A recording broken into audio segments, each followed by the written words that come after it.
Hell, this is Bad Vibes. Today's stories all involve work. Joining me today is HOTR on the Rocks. He'll be reading 3 stories in this video. If you enjoy his narrations, please make sure to help his channel grow. His link will be in the description and in the pinned comment. And sit back, relax, and enjoy. I'm a 20-year-old female. I was working at a retail store and needed to use a bathroom.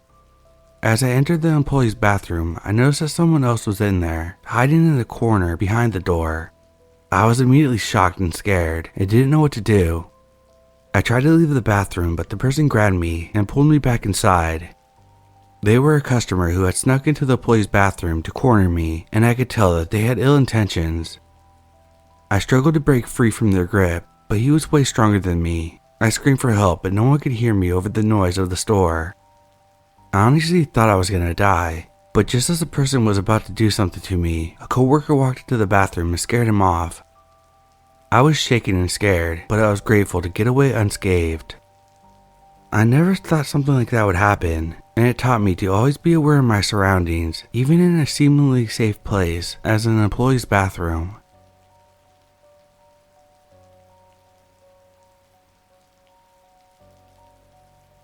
So when I was in high school, I worked at Walmart. There were a few in my town that I grew up in, but this one was by far the biggest. It was also generally the easiest to get to because several huge roads ran right by it. Because of that, working as a cashier, you saw all sorts of people at all stages in their lives. Most people were nice enough, but every now and then, you'd get someone that just made you wonder about them. I was working later than I normally did one night because the Weather Channel was calling for snow late that night and school had been canceled. I didn't mind, I could use the hours. It was slow though, because the normal pre-snowstorm rush had already been through and people were just holed up in their house waiting for the storm. I was on one of the express lane registers and finally had a customer come up. He only had a few things, but the first red flag was the way he put them on the counter. Normally when you only have a few things, you just set them up all at once, right? He held them out to me individually and would make sure that his fingers touched mine when I took them from him. I rang up his few things and bagged them. I told him the total and he handed me the payment all in ones and change, which means I had to count it, so it took a minute or two longer than a credit card transaction might have. In that time, he was trying to make conversation about how he was just at a club. With all the ones he had and the amount of meth it looked like he consumed on a daily basis, I can imagine what club it was. He told me that all the girls had turned him down, so now he was just gonna go home all alone and eat a sandwich of his own. I made some sort of sympathetic noise, finished counting and tried to give him his change and receipt. He made no move to get them from me and instead kept on talking about how they would taste so much better with someone else. Getting nervous, I made some comment about being underage because of the way he was looking at me, and I was pretty sure he was referencing me. Then he leaned across the register, ran his tongue across his nasty teeth and said, "Well, honey, that don't matter unless someone tells." For a second, I stood there in shock, then set his stuff down on the belt, turned my light out, and walked away to find my manager. I was lucky to have the mama bear one on that shift that night, so I knew she would take my side when she found out what happened. So to the meth-mouthed guy that insinuated that he was fine with taking a minor home, let's not meet again.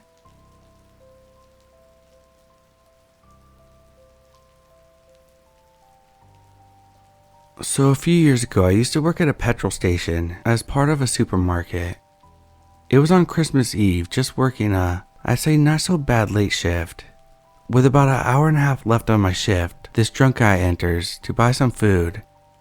I served him, and I'll admit, since it was Christmas Eve, thought I looked the part as I was wearing a full face of makeup, mainly to save time after my shift as I was going out afterwards. The drunk guy just stared at me in silence after I rang him up, and I'm just staring back at him and say, "You all good now? You okay there?" And he says something with his speech all slurred. "Fucking hell, you're beautiful. Like, you got really nice eyes. Sexy eyes." I just respond with, thanks. Then he says, "Are you single? Are you? Please tell me you're single." I have a fiance now, and I've had more than a few encounters before, and what I've learned when I tell most of the people I have a boyfriend, either in honesty or just in defense sometimes, they don't give up and carry on badly flirting, because when I told him, "I'm not single," he quickly responded, "I bet your boyfriend doesn't even realize how beautiful you are. I can treat you better than him." My male colleague suddenly sensed that I was starting to get uncomfortable, but I looked at him and said, "Let me handle this." So I found a new way of shutting him down, which had worked for me 9 times out of 10 in situations like these, but only in this time it didn't. So I said, "Sir, my wife always notices my good looks." Yes, I tell him in other words, I'm a lesbian. The guy just stays silent in defeat while he was, which I'm guessing, soothing that burn. I carried on filling a shelf. I had bent over to pick up an empty box on the floor, and just as I did, the guy came from behind me, and I shit you not, he slaps my ass and shouts, "I bet I can convert ya." Hearing that enraged me. Without a thought, I turned around and threw my fist into his face. I basically punched him, but it hit his cheek, and at that moment, my male colleague hopped over from behind the counter, grabbed the man who I sucker punched, and threw him out of the shop screaming, "You'll get worse from me if you ever come back here." I told my boss what happened, and thankfully, I didn't get in trouble for it, as she agreed he deserved it. A year later, same sort of shift, I was working with a young girl who was new to the job. She served customers while I was filling the shelves, trying to make room in the back for a delivery. I come out of the stock room only to notice the same guy has returned, and of course, he's drunk, again. I forgot to mention this guy was probably old enough to be my dad. I stayed hidden in the back, hoping that my colleague would serve him, and hoped that he would just leave. But I noticed he kept saying to my colleague, "Hi, beautiful. How are you, beautiful? Oh, thanks, beautiful." But of course, he didn't leave. But I noticed he was trying to reach over the desk and touch her, while my colleague was pressing her back against the wall, trying to keep her distance, but trying to maintain the customer service character.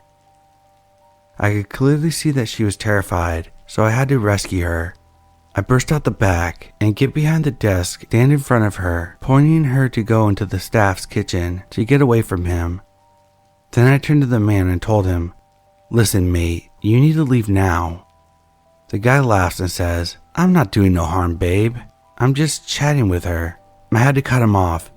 "And reaching over to touch her, that's not okay. The girl's just trying to do her job. We are paid to fill the shelves and be nice to people. Get it through your head that just because a 20-something cashier is smiling at you and being nice doesn't automatically mean she wants to fuck your brains out." Then he started to get cocky. "Oh, I remember you. You're the lesbian with a nice ass." This guy was super lucky that there was a counter between us, and to add to that, he was also lucky there was nothing in my hand to throw at him. I held up my fist in response. "Yeah, I'm the lesbian who fed you this fist. Unless you want to turn the other cheek, I suggest you fuck off and consider yourself banned." He left the store with his tail between his legs. The funny part after this was there was a customer behind him, and the customer's jaw dropped after overhearing the whole thing, but he had time to hear the whole story. And I also explained to my colleague that I basically told the creep that I was a lesbian in hopes that he would back off, but he didn't, so I punched him in the face.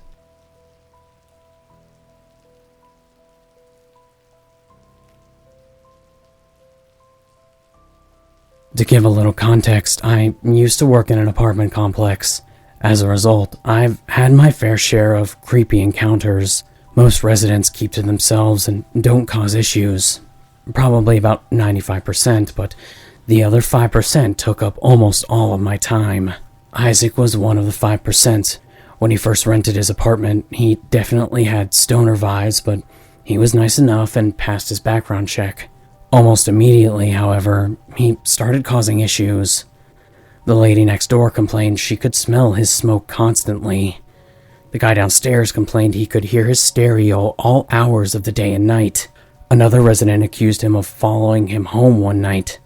The police were regularly there to break up fights between him and his girlfriends. We caught him hiding 2 large dogs in his apartment, and he regularly let them run loose, which ultimately resulted in another dog and 2 people getting attacked. He accidentally discharged a gun in his apartment once. Needless to say, he caused a lot of issues.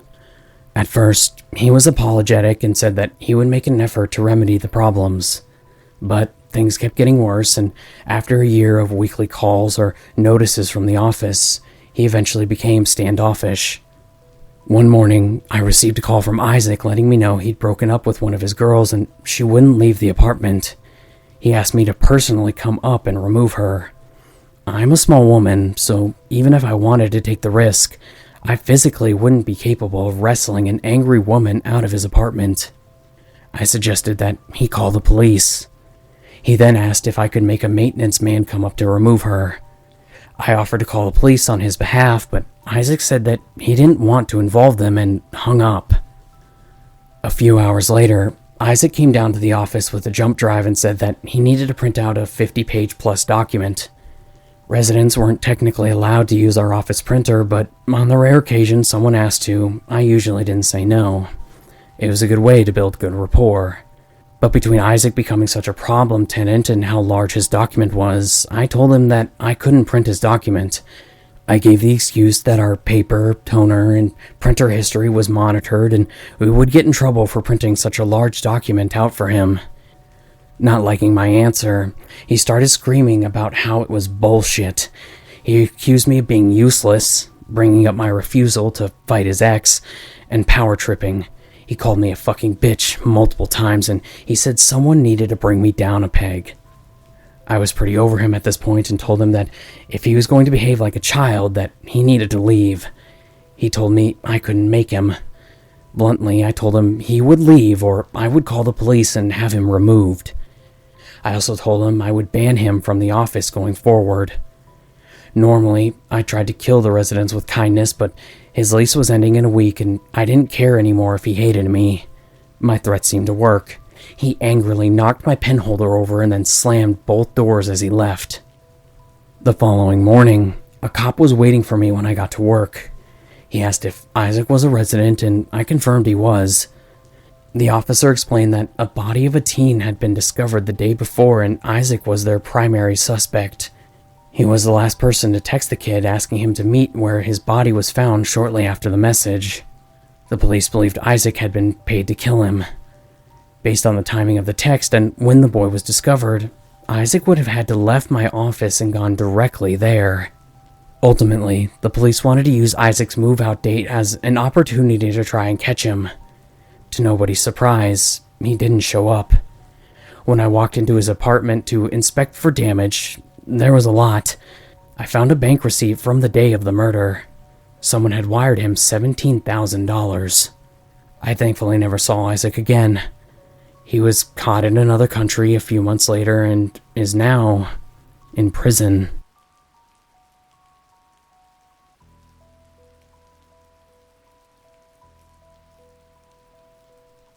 I'm a female, so when I was 15 I worked at a pizza place.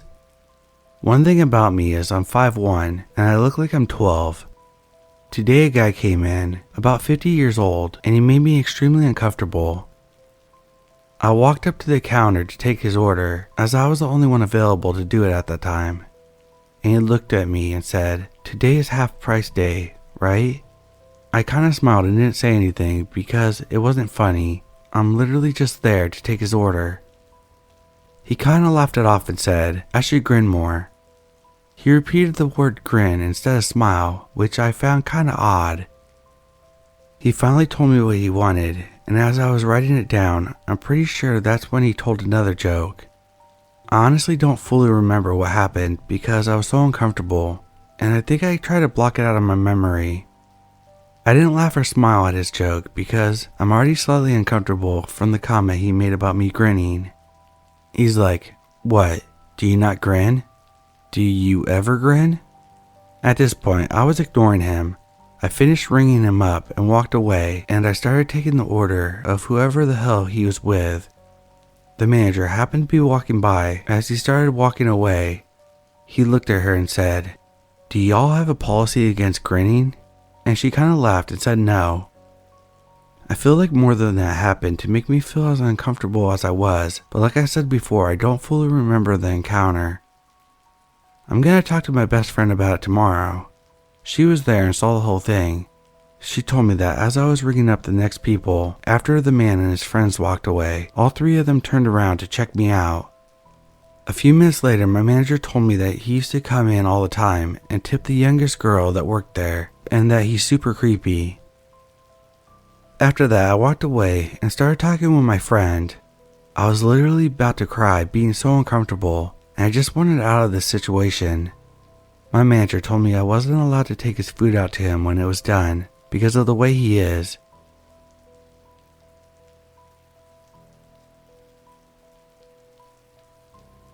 I'm a female, and this happened when I was 16. I was working at an old folks' home as a dining room server. My job was to basically take orders, bring them back, give them to the chefs, clean, etc. I'm 5 foot, 95 pounds, a very small person. I look like I'm 18 with my hair up. So there was a couple, I call them Fran and Joe. They were very talkative, which was great and all. But I'm working. I don't have time to discuss what the activities are tomorrow. I was never rude or anything, just polite. My coworker, 17 female, got harassed by them first. They started off by asking if she was at least 19. Then they moved into, "Please spin around," which she did. And then Fran said, "We've decided you're pretty." So the encounter started with me, like a week later. I was squatting down to retrieve yogurt from a fridge. I stand up and look where they're sitting at the bar, and Joe is slowly licking his ice cream off his lips as he stares at my ass. Uncomfortable, but he has dementia, so I'll let it go this once. 3 days later, Fran called me beautiful, and then, a day later, she grabbed my arm. Dinner service was busy that Monday. We were trying some new stuff out. That totally failed. But I had taken their order, put it in, while Fran weighed me down, and Joe watched and grabbed my arm, tightly I might add. She asked me if I had put their order in yet, and I told her yes, the chefs are working on it now. She runs her hand up and down my arm and whispers, "Good girl." The next day I was taking a delivery service to a sick resident and came down. When the elevator opened up, Joe was standing there. We were perfectly positioned to switch spots, but instead he stepped in front of me and grinned. I moved to the side and he did too. Once, twice, and then I just slipped past. Now I brought my boss into it. He basically brushed it off, blamed their mental states, and told me to just leave it be. Well, I did until my last day of work. I didn't know it was my last day until the last incident. We had a party and us servers were outside. I lowered my mask for a quick second and Joe nudged Fran. He whispered something in her ear and she pulled out her phone and came over. She didn't give me or my coworker any time to deny a picture. With all their creepy encounters, I just gave up, talked to my supervisor, and quit. Meanwhile, they've done this to almost all the staff, and some residents there have been caught watching porn and doing stuff. So that was my over the summer creepy encounters that led up to me quitting a really fun, well-paying job.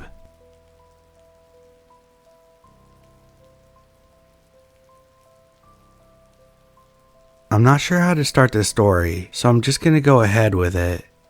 My boyfriend, 20, and I, female 21, live alone and both work weird hours. He leaves for work around 10:30 p.m. and I leave around 4 a.m. It's starting to get cold outside, and I drive a 30-year-old Honda, so it takes a while to warm up. One morning I went outside around 3:45 a.m. to start my car so it would be warmed up by the time I was leaving for work. I went outside to start my car. There was nobody outside and no other cars that I could see besides the only ones parked in my neighbor's driveway. There was not a car parked in front of my house. Then at 4 a.m. it was time for me to leave. I got all my stuff ready and I was walking in my car.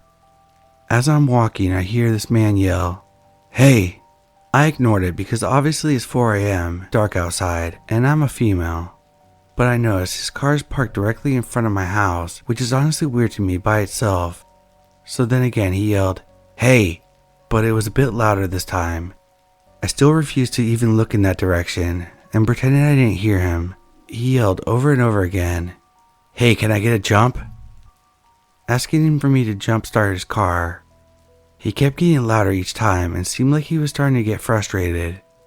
At this point, all I was thinking was that this guy wasn't out about 15 minutes ago. How did he suddenly pull up and his car conveniently die right in front of my house, all within those 15 minutes? So anyway, I continued to pretend I don't hear him, got in my car and immediately locked the doors and left. As I was driving away, I kept my eyes on the mirrors, and when I got about a block and a half away, I saw his car start up and he drove away perfectly fine. It didn't look like he needed a jump at all, so why was he asking me for a jump if his car could just start up fine? What would have happened if I actually tried to help? I could be overreacting, but the whole situation seems suspicious. My grandmother always says that a man would never ask a woman for help, especially with a car. And my boyfriend said that one time he wouldn't approach a female at night just for the simple fact of making them uncomfortable. I told him what happened and he said it was weird as well. I don't know if it could have been a trafficking tactic, kidnapping, or what, but it definitely was strange. One of my friends joked that someone could be watching my house, and I get that they were trying to be funny and lighten the mood, but it's definitely kind of scary when you have an experience like that.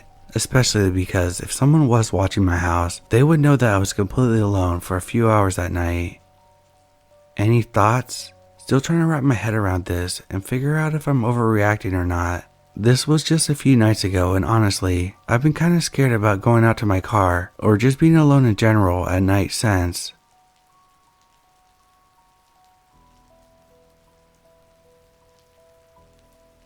Worked in a small memory care about 5 years ago, and there were only 2 of us on staff on the evening shift.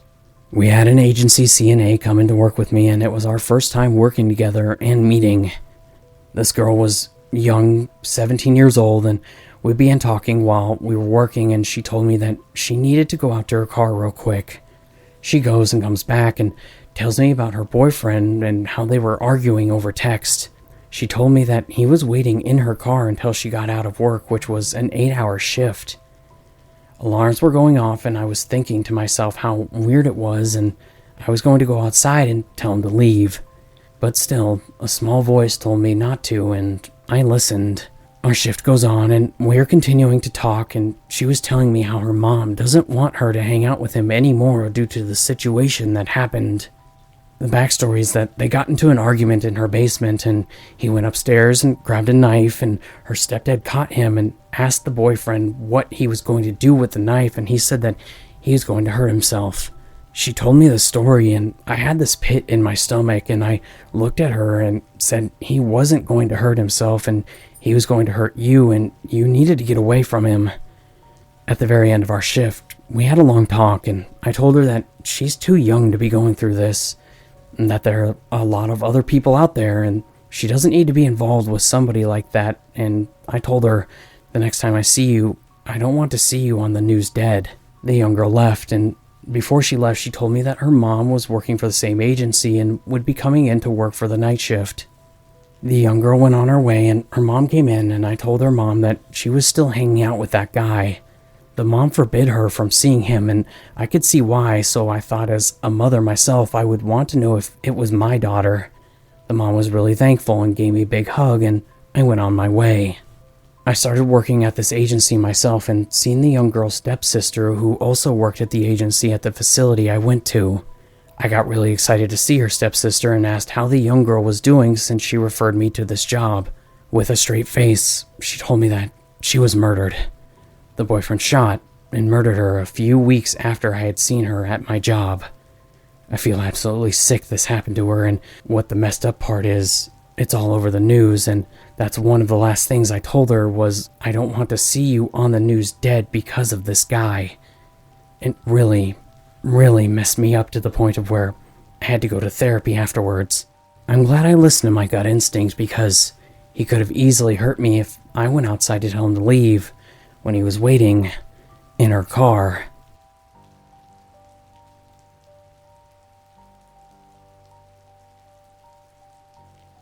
A few years ago, I was working at a pizza chain in my hometown as a driver. I was 27, but made darn good money delivering. I had worked at a few other places, both local and both chains, in the years before, and still work as a dasher on occasion, even after this happened. Now I can choose to deliver in much safer areas for this reason. I got luckier than I could even imagine. One night I was working and had a double, 2 deliveries to take. Both were cash orders. I had $12 left in my bank. The first order went smoothly. The guy gave me a $50 for a $35 order, so I was excited about the nice tip. I drove to the second delivery. It was an apartment complex with multiple buildings. I had delivered there before. The sun was about to set, but it was still very light out. The chain I worked at had us drive company cars with a logo on it, white sedans. This is important. I grab the order and go to the door of the apartment building. A young guy comes out, and a much bigger, older guy was outside smoking a cigarette. The big guy went inside as the smaller guy came out. He looked around nervously and asked how much he owed me. The way that he was looking around just made me very nervous. The hairs on the back of my neck stood on end. I told him the amount, and he said that that wasn't what they told him on the phone. Something was very wrong. I felt someone else walk out from behind me, from the door, as the first young guy looked around down the parking lot, craning his neck as if he was looking for someone. I told him the amount again, and broke down the order, trying to keep him calm. Then the first guy held a gun at my right temple. I also felt a poke in my spine. 2 gunmen. I couldn't speak. Words wouldn't form no matter how hard I tried. "Give me your money and keys now." The first guy growled, and I fumbled immediately for my keys. I gave him my bank card, but I hadn't realized that the 50 was mixed in. I gave him the keys, trying my best to remain calm. Another guy came up from the left. He had poofy hair and was around the same age as the first kid. The big hair kid grabbed the pizza bag and ran off and hid. The first kid searched the company car. Luckily, I left my wallet in my personal car. I saw him grab my cell phone. That's when the panic began to set in.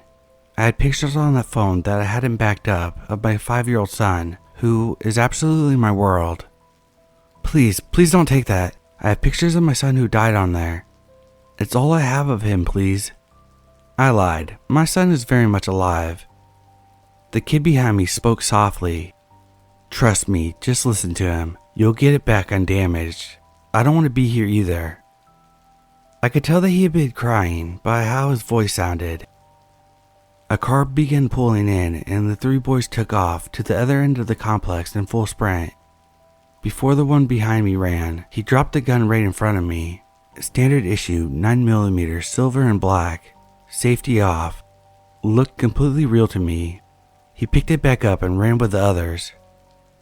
The car that pulled in saw me. It was a woman and her kid. Panic set in as I realized they could easily come back and do way worse to me as the sky started to get dark. I collapsed. They had taken my company car's keys, $72, the pizza, and my phone. The woman ran up to me and asked me if I was alright. She took me into her apartment in the next building over and locked the door. I was shaking so hard I couldn't even hold her phone up to talk to 911. As she set down her kid, her boyfriend I assume, helped me call. I spoke to the operator and told her everything.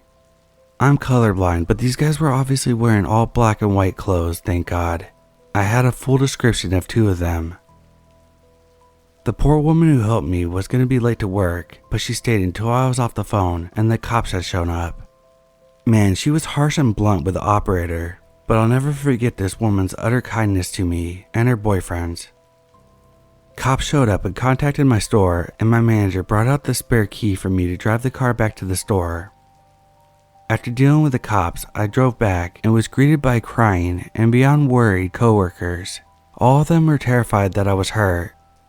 It meant a lot to me about how much they cared, but I told them that I was fine. I filed the proper paperwork, and the $72 was written off as a loss to the store. Thank God, because I had worked at other stores that would make you pay back the money out of pocket, even if you were robbed, to prevent the drivers from stealing. I was told by the owner to take the rest of the night off and take care of myself. He gave me a hug. He was to this day one of the best bosses I've ever had. What I didn't know was I was in for a very long night. I called my best friend before I left the store from the store phone and asked where he was. We usually met up for drinks after work. He was around the corner at a bar, so I met up with him. His dad was a District 4 cop in my city at the time, the same district that this happened in. He told me that his dad had given him the heads up and he had 2 shots waiting for me to calm my nerves. After the 2 shots, we began playing pool when his dad called his phone and asked if I had met him yet. He said yeah and handed the phone to me. His dad asked if I could come to the station. I was honest and told him that I had 2 shots, so he sent a squad car to get me since it wasn't too far away. We get to the station. They had the suspects in custody and I was needed to ID them. 3 boys and the driver. They had been caught less than 20 minutes after robbing me while speeding. The bolo had already gone out and they matched the description. They'd used the money to buy weed and gas and had taken off. They had at least 15 stolen cell phones on them. The order had been placed on one of the stolen phones. My phone was in the mix, in the box. The police told me to grab my phone only, and I did. They asked me to unlock it. It had fingerprint verification, so it was easy. 9 out of 10 tries to unlock it had already been used before my phone would have completely reset. It was unlocked. I told the police every detail yet again, although my parental instincts kicked in. I told them that the guy behind me obviously was bullied into this, and to show mercy, he was the one with the white shirt. The police went wide-eyed and told me he was the one talking. The other 3 denied involvement. That's when I found out about the 4th guy, the driver. We found out later that he was completely unaware of the robbery and was just picking up his friends. He was never charged. The boy who was behind me and the one that grabbed the pizza were 15 and 16, and both got 6 months of house arrest. The only reason the one behind me got off easy, despite having a gun to my back, was because I asked them to go easy on him, that he seemed like a good kid who didn't want to be there, and he was the only one confessing. Makes sense, since he said the other guy wouldn't have my phone for long. He was planning on going to the cops had it not been caught. But the other guy, the first kid who put the gun in my temple, it was his 18th birthday. He got the book thrown at him. In the courtroom, he made fun of me and was laughing at me. Seeing him made me panic. The judge scolded him over his behavior, and he just grinned and glared at me with a Joker-like grin. All I could see was pure evil. This kid will commit more crimes, and I have no doubt that he will eventually take someone's life. You could see how cold he was just looking in his eyes. I grew up in a town full of murderers and abusers. I have never seen that kind of evil in my life, and I never want to see him again. I asked to have my name stricken from the records, and asked to remain anonymous if the case ever got out. I'm so glad I did, because today I got a letter from the state. He's being released in February. The court had my old address, my parents' house, and my mom didn't think the letter was important. I missed a deadline to protest his release for probation. The plea deal was 8 years, and it had only been 4. He was getting out due to overcrowding, not good behavior, overcrowding. He'll be out this coming February, and I'm ready if he finds me.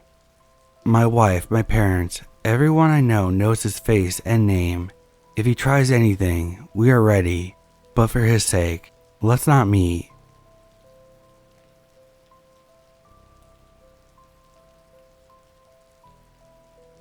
Hey, I'm a lifetime lurker. Figured I'd post about a weird experience I had when I was 17. I'm 25 now. I'm a woman, dress size 24 to 26. That would be kind of important later. I used to work at a popular women's wear plus size store. It was my second job ever, and I worked there 3 times a week after school. I usually worked closing with my manager and one other woman. However, our manager would leave at 6 p.m. and I would be there till about 8 p.m. with my coworker. I should also mention, I was the youngest of our team. Everyone else was in their 30s or 40s, and there was some internal mistreatment as a result. A lot of them, it was speaking to me like I was a toddler, or making snide remarks about my appearance. I had piercings, dyed hair, stretched ears, etc. I had 2 core work friends that I loved dearly. They were in their 30s and 60s, fabulous people who were also alternative, but sadly the rest of them were competitive and mean-spirited. There's one particular coworker who I was closing with that night. She was very fend for yourself with almost all the staff members. She was very proper, very religious, so she hated me, and she took everything super literally. A real peach. It was about 7:30 p.m. and we were starting to do our closing tasks.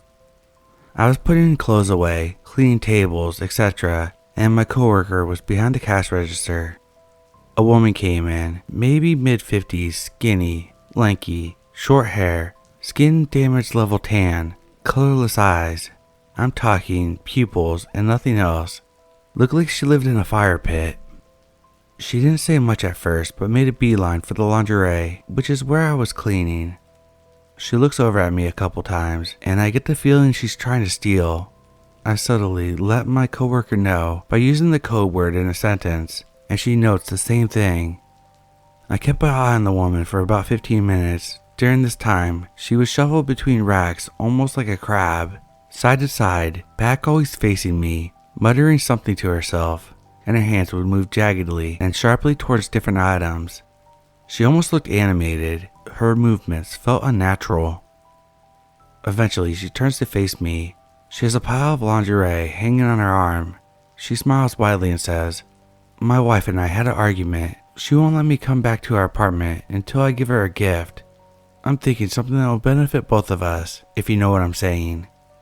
It's at that point that she nudges me. I, a nervous teenager, nervously laugh and ask if she knows her wife's size, pointing out that she had grabbed multiple different sized items. She ponders for a moment and says, "You got more brains than me. I don't know her size actually, but come to think of it, she looks a bit like you." As she's saying this, she begins to hold up lingerie against my body, sizing me up. This made me extremely uncomfortable for obvious reasons. Anyone touching me against my consent is a big no-no for me already, but especially in a sexually objectified manner. Regardless of who they are, I take a step back, turn to my coworker, and give her the help me eyes. It was at that point my coworker shrugged and turned the other way. I could swear she was giggling at the situation, and I realized I was now alone in dealing with this woman. I gently offered an alternative option, a bathrobe. A pretty safe bet, and more flexible if it's oversized or undersized. Plus, you can return a house coat. You couldn't, however, return a lace thong. The shopper practically jumped at the idea, still giddy and animated, and I start to think she merely had a lapse of judgment before. Boy, was I wrong. She takes the robe from my hands and goes, "Oh, this is perfect," but I'm still hesitant about the size. Say, "You guys offer try-ons, don't you?" We did. We would sometimes model products for customers with limited mobility who wanted to see garments in action. I shook my head at this and explained that we only do that for business attire and not for casual wear or lingerie. She sighs, scuffles around, and goes, "Well, you're the same size as her. Let me hug you to be sure." Before I could react, she put her arms around me. I froze, couldn't feel my arms or legs. I remember my heart racing as she patted my lower back. Something finally kicked in, and I took a quick step back, but I couldn't say anything. I was shocked. She smiles and goes, "That wasn't so bad, huh, baby?" And I was right. You're exactly like my woman. Curves in all the right places. You sure you can't amuse me and try this on? Every word put me on edge. I began stepping back to the safety of the cash register counter, where my coworker was. It was at this time my coworker decided to clean the fitting rooms. Once safely behind the cash register, I check the time and say, I can't do that for you.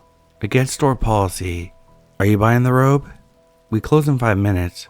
She seems surprised about the change of tone. I'm in a full freeze, flight, fight mode, and my emotions are all over the place. I just want her gone. "Yeah, I'll take it." She goes to pull out her wallet. Surprise, surprise, no wallet in sight. She fumbles around for cash for a good 5 minutes or so. During this time, she decides to go into extensive detail about her and her wife's sex life and how it got worse after they got married. Eventually, she finds a crumpled up $50 bill and buys a robe, confirming that it was returnable. As she leaves, she says, "If she doesn't like this, I'll be back tonight. If you're not here, I'll come back every day until you are. I like you." I told her that we were now closed, and my coworker unlocks the door at this point and gestures for the customer to leave. She didn't have any parting words after that, but did blow a kiss at me on the way out. I winced at it, that's all I know. My coworker giggled when the woman left and said, "She sure did like you." I didn't say anything back, got my stuff and left. About 2 weeks later, I put in my 2 weeks notice following a similar incident involving a serial shitter using our changing rooms as a bathroom. He would also try on women's lingerie. That's a story for another time. Thankfully, the robe woman never showed up again while I was still working there. Although, at one point, my manager told me that a short-haired woman was looking for me during the hours of the following day. I'm certain it was her. So glad I'm safe now, but it was definitely one of the creepier encounters I've ever had.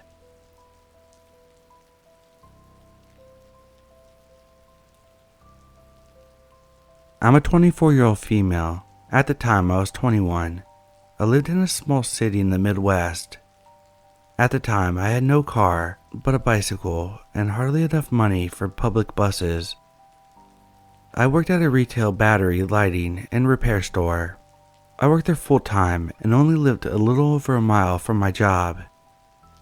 Since I'm a female in a male-dominated field, I was often used to targeted abuse from men that thought they knew better. Many times I stood my ground and flaunted my knowledge in subjects that these men couldn't grasp. Because of my willingness to learn and my close proximity to work, I often worked all sorts of hours, mostly by myself. This time I wasn't the closing person and had a coworker, Joey, 22 male, who came in for a part-time shift after he wrapped up his classes at the local college. We had a close friendship, and we often stood up for each other and stood in when we were flustered or needed to go to the bathroom in the back. Joey received a call on a possible repair on a smartphone, probably LG, a low-tier phone though, and he wasn't 100% sure if it was a phone that we could repair. He asked a young female caller to stop by for a consult. She had quickly agreed and said that she would stop by at around 5:30 p.m. This was the night that I was supposed to get done at 6 p.m. and catch the bus at 6:12. It was a windy, drizzly early fall night. I remember because I had my bike with me and it became my anchor that night. A little after 6 p.m., this frantic, terrified, bawling 19 to 20-year-old woman came into our tiny shop. I was at the counter switching out aging price tags and doing general store maintenance. I looked at her confused, willing to help. She looked at me in deep eyes, asking if Joey was here. At that time, he was pooping in our tiny bathroom in the back, so I had to step in and help out any customers. I told her that he was currently busy, and I was willing to help her. She handed me her smashed cheap phone, very timidly. My customer service skills couldn't prepare me for what she was going to say next. She quietly told me that her boyfriend, who was out in the red truck in the small parking lot, got angry and smashed her phone when she tried to call her sister that afternoon. I took the backing off the phone and tried to research the model for any possible screen repair. No results found. I tried to hand back her destroyed phone and she pushed it back into my hands with a pleading look. Then the honking commenced. There was a light drizzle outside, so the front glass door was covered in beaded drops and was slightly fogged over. I couldn't see who was honking out there. I told her that I couldn't help her and for her to try our cell phone repair competitor down the road. The tears started to really flow down her cheeks and I was freaked out at this point. She kept throwing glances behind her and the honking would not stop. I shook with fear and rage at this point. I myself was in a domestic abuse situation at the time and knew what this girl was experiencing. I broke my locked stare at her and tried to look in her system a second time for a replacement screen. Nothing. I looked up from our computer and saw a shadowy figure of a young man pacing in front of the store. I was just happy that the honking stopped, but I was increasingly shooken up. My whole body vibrated with fear, and I whispered across the counter if she needed me to call 911. She slammed her hands down on the counter, said that I couldn't do that. She begged me not to. At this point, Joey came out from the back and asked me what was all the honking coming from. We had a lot of elderly, farmers, lazy, or disabled customers that would honk their horns for us to pick up heavy battery cores from their cars.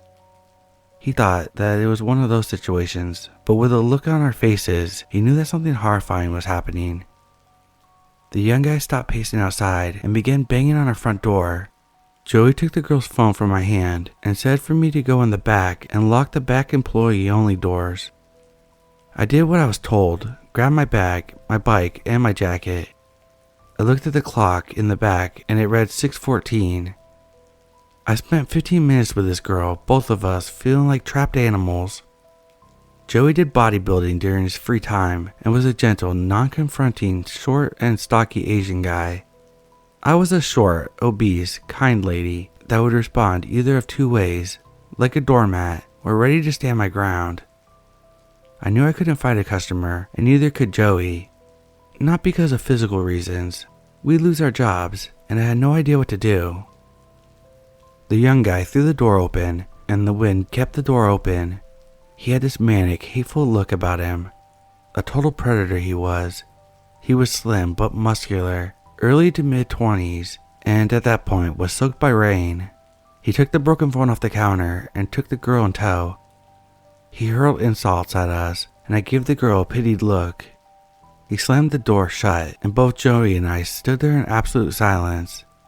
He snapped out of it and ran to the front door and locked it. I told Joey to call the manager of the store from our landline and stood around while he did. I noticed that the guy had moved his truck directly in front of our door. He was watching us from his truck, watching us behind the counter as we were on the phone with our manager. I had to leave to go home. The last possible bus came at 6:42, and I couldn't pedal my way home in this weather after all that just occurred. Timer was around 6:18, and I just needed to cross the busy highway, go down the sidewalk about 1/8 of a mile to the nearest bus stop. Joey, the guy, and I played a waiting game. It was 6:23 when this dickhead finally left our parking lot. I told Joey that I would leave at 6:25 so I could arrive at the stop safely. Joey opened the front door, and I threw myself on my bike, pedaling harder than I could ever imagine. Now mind you, our store was in an industrial shopping area at the very edge of town. We worked next to a sub shop and worked across from a strip mall with a bullseye store and a local chain grocery store with other retail stores and a bank all in that large lot. It started to downpour. As I tried to pull out of the parking lot, straddling my bike, I caught a glimpse of the red truck looping around the sub shop. The highway had dual lanes each way, and I had to play real-life Frogger if I wanted to make my destination in one piece. There was a few cars that slowed down for me as I hauled ass to the other side of the road. I jumped off my bike and threw it on top of the curb. I promptly hopped back on and tried to pedal off. My front wheel was stuck in the grassy strip, and my right foot slipped off the pedal. My shin struck the pedal and I had to act quickly. I grabbed the frame of my bike and jogged awkwardly to the bus stop. The red truck pulled into the bank parking lot of which I had just passed. The truck pulled around and went through the entrance across from the sub shop and took the closest lane to me. He went at a crawl and turned at the red light so he could circle the main parking lot of the shopping center. There were 3 ways into the parking lot, one to the left, one in the center, and the other one to the right next to the grocery store. I stuck to the sidewalk since it felt safer and was in front of people. The truck patrolled the parking lot looking like a hunter stalking its prey. I felt cold, sore, and concerned just like an injured animal. There was a couple of cars that pulled out into the left entrance of the parking lot, causing the truck to stop from re-entering the lot again. I almost collapsed in the shitty bus stop, and I felt my phone buzz. I saw that it read Joey, so I rested my bike on my person to answer the call. Joey told me that he was watching, and even though he had an elderly couple in the store that he was helping, that he wouldn't allow this guy to hurt me. I started to cry. All of this had just gotten to me. The red truck looped around again and again. I saw my bus pull up early at 6:39, and I couldn't be happier. I knew the driver since I used this bus to get all around town, errands, shopping, and to go to and from work. I had my stupid fucking bike with me to worry about. I hung up the phone with Joey, putting my phone in my jacket pocket, and strapped down my bike on the rack in front of the bus. I struggled since I was shook, and my bike was slick from the rain. I got on the bus and turned to the open bus doors and saw that the truck took a left at the center entrance of the lot. I could finally let my guard down. I sat in the front of the bus, my hands shaking, while trying to get the $1.25 for the fare. The driver said it was okay and that I could take my time with the change. I kept my backpack on and pulled my damn phone out of my pocket, dialing Joey's number, letting him know that I was fine. In under 15 minutes, I made it to my apartment safe, but deeply disturbed. I took my bike in so it wouldn't draw any attention to where I lived. All of this gave me the idea to leave my own domestic abuse situation. To this day, I wonder about that girl, and I hope that somebody more darling and stronger than me called the cops on her abuser. That she had the strength to leave that violent man, for her to write her own story, and recover from it all. I'm currently doing significantly better in life and finally have my own car. I live a couple states away, safely from my past life. Even though it's states away and it's been 3 years now, let's not meet.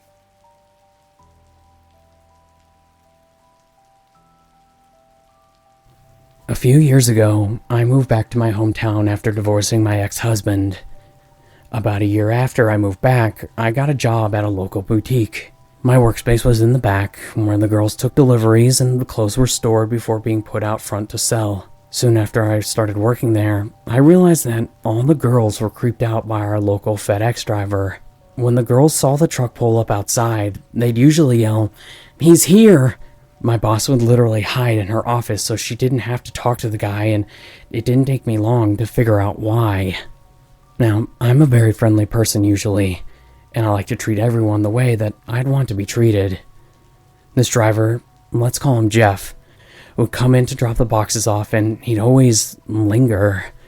He would make conversation, and his conversations got progressively weird. The first time I met him and introduced myself, he said, "Oh, did you used to work at the funeral home?" It was a little strange to me, but it's a small town, so I just said yes, and that was it. I hadn't given him my last name, so I just figured he remembered my face. One of the next times he came, he told me that he'd just dropped off some packages off at my house. When I looked at him and asked how he knew where my house was, he just laughed and said, "It's not a big city. I remember names and don't take long to realize who's who." It made me feel weird, and when I told my boss about it after he left, she agreed it was weird, but I just kind of let it go. When my girls told me that the FedEx guy was weird and said that he always tried to talk to them when he came by, my warning bells went off. One of the next times he came in, he made a remark about a big box he had delivered to my house and gave me a couple of small packages that were addressed to my house and said, "With it being so close to Christmas, I don't want to leave these. I know you don't have a big man to get that box inside, so you want me to come help you get it in that house when you get off work?" I immediately replied, "No, I got it, but thanks." This remark creeped me out bad. That told me that he was either watching my house or paying attention to the names on the mail. Either way, it was enough for me to warn my girls not to answer if he came to the house and to start trying to hide when he came in. One day, I even heard him ask one of the girls up front where I was. I started trying to take my lunch break around the time he made his deliveries. I did everything I could to avoid him. One evening, I heard a knock at the door of my house and then the sounds of packages being left on the porch. I waited a minute or so and then went to get the boxes. Jeff was parked in the church parking lot across from my house, watching. As soon as I came out, he grinned and waved and then started to get out of his truck. I quickly backed into my house and shut the door. He didn't come knock, but his truck was in the parking lot for another 15 minutes or so. My daughter watched him from the bedroom window and told me he kept looking at the house, and I figured he was waiting to see if I'd come back out. I called the local FedEx facility to report it. I explained the whole story, and the manager told me they would look into it and thanked me for letting me know. I figured nothing would be done. A couple days went by and I got a call from a manager at the FedEx facility. He told me that Jeff would no longer be a problem and apologized for everything. I assumed maybe they changed his route or something, but the next driver happened to be a high school friend, and when I jokingly told him, "I'm glad you're our FedEx guy now. That last dude was a creeper," he said, "Yeah, he got fired. Dude was stalking folks apparently." It made my blood run cold. I watched for him for months afterwards. It's possible that he was just overly friendly, but I don't think so. I used to feel bad that he lost his job, but he crossed too many lines.